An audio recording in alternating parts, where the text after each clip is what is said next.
Alright, so for my memoir assignment, I want to talk about failure and how it's affected me as a whole, and really just the life lessons it's taught me throughout this experience and just throughout high school. But before I talk about all that, I just want to say failure is a lot better than most people make it out to be, and it's a lot more important than a lot of people make it out to be. Um, Especially in some of the stories I've heard about people failing and thinking that they're stuck. I don't think that's necessarily true. For example, if we look back to when we learned how to ride a bike as a kid, we learned by falling and failing over and over again and scraping our knee. But we keep getting back up and we keep getting on that bike and we keep pushing it until we eventually learn how to ride a bike. But even after we learn how to ride a bike, that doesn't guarantee us that we won't fall down ever again. A good example is this guy in the race here who obviously didn't mean to fall down, and it was most likely out of his control, but he still got back up again. And he kept doing the race, and he might have even won. I wasn't at this race, so I can tell you. But as long as you get back up again, then it's not truly failing. And to show how that experience and those words have affected me, I want to go back to my early years of high school when I would say that I was a little cocky and I would get a lot of high grades on things people were struggling with. So it made me, I guess, internally cocky because I wouldn't express it to other people and just rub it in people's low scores faces. But I would still have probably a much higher ego than than the standard high school student. That is until about halfway through my sophomore year, I got a new English teacher who necessarily didn't like me very much. And the first essay I got back from her was a very low score. I think it was either a low C or a low D, and kind of snapped me back to reality, and probably brought my ego down to normal high schooler levels.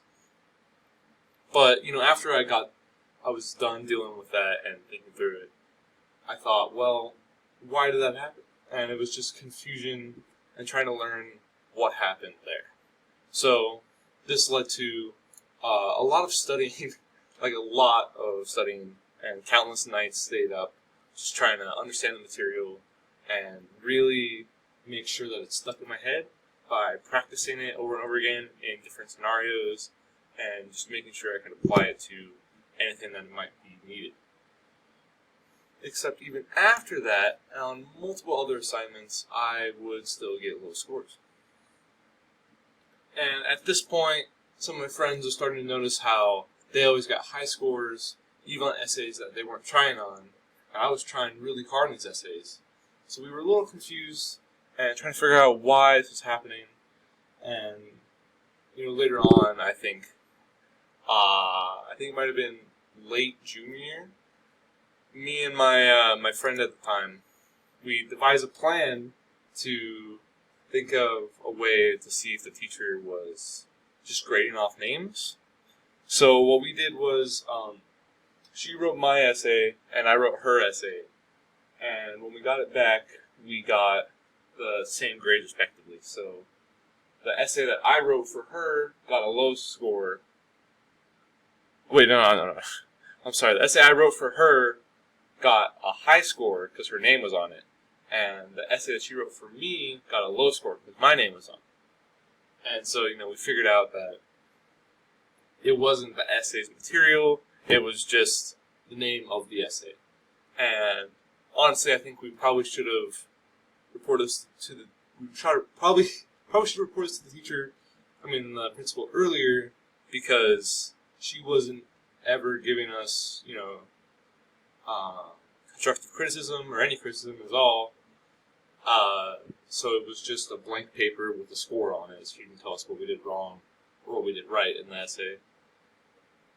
So I think, after seeing that and knowing how much I studied just to get a high score, definitely was a little saddening at first, but at the same time, I think as long as I learned from it, especially to keep that material and everything that I learned throughout those years of English and history that I had with that teacher,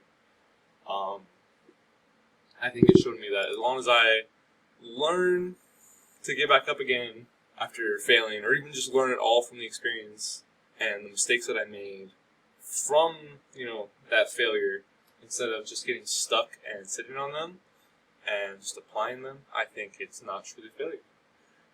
And that is the end of my memoir. Thank you.